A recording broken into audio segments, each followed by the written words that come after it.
Hans, let's begin with you. Give us an update. What's the status of those talks?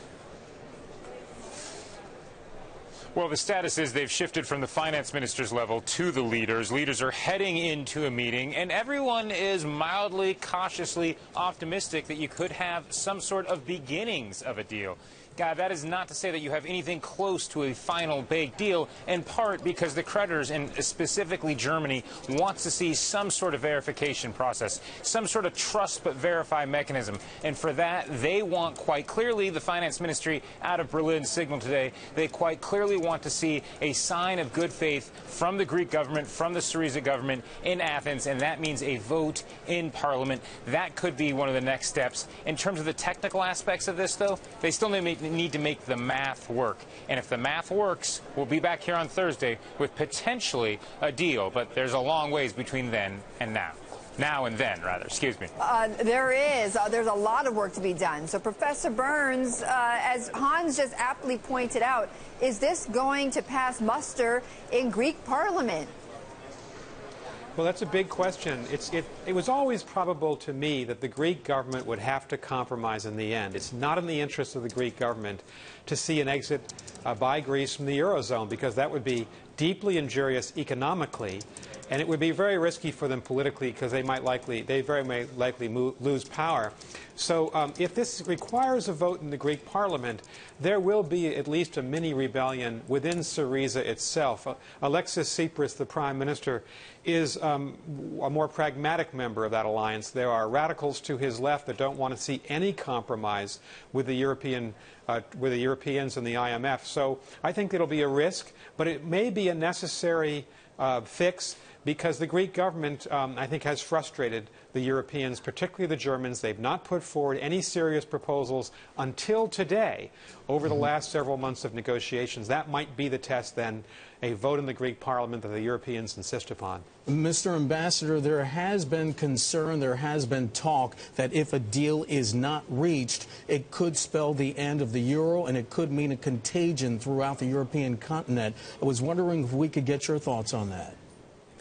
I think it'd be rash to predict that. The Europeans seem to have convinced themselves that they could sustain an exit by Greece. They've certainly talked that way in the negotiations. I think it's been an element in the psychology behind their negotiations with the Greeks. I think it would be too much to say that this would inevitably lead to a major crisis in the Eurozone. It could happen, but then again, the European Union might be able to manage an exit by Greece. And I think that has really taken away the leverage that this Syriza government felt it had several months ago. They felt in the end that the Germans and the EC, the European Central Bank, would compromise. That did not happen.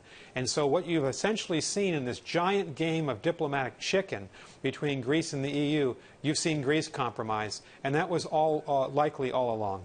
Well, that's a great segue back to Hans. Hans, when you think about it, how is Angela Merkel? How is Francois Hollande? How are they positioned going into these talks?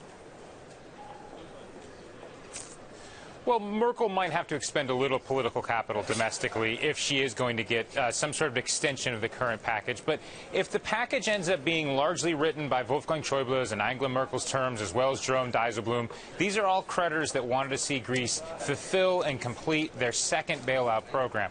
And then if they do that, then they'll have to have a much heavier domestic lift on a third bailout package, which could potentially include, as Mr. Dombrovskis told me earlier, could potentially include some sort of overall debt write-down. Because the debt to GDP levels in Greece, even the IMF, there's a broad recognition that it's at unsustainable levels, and you're eventually going to need that.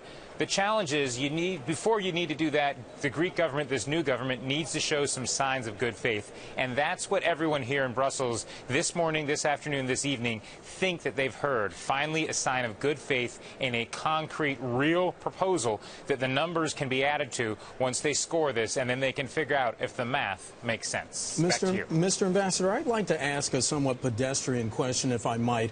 How did we get to this point? We saw this coming. This is not something that happened overnight.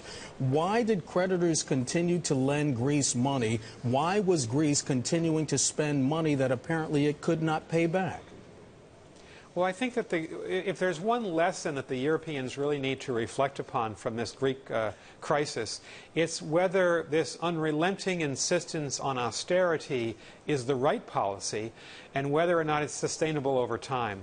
The other, of course, major theme of the European Union is that countries have to play by the rules. That's why they insisted that the Greeks make a compromise and deliver some commitments on further economic reform. But that first point is going to linger. In Podemos, the Spanish Popular Party is raising it. Others are raising it, certainly in France and in Italy. And I think that that's one of the issues that's going to linger past these negotiations. Should the Europeans adopt perhaps a less stringent policy for those economies that are really on the brink of ruin? And Greece is on the brink of financial ruin with unsustainable levels of debt over the long term. Sir, I don't mean to put words in your mouth, but am I hearing you saying that perhaps the austerity measures went too far?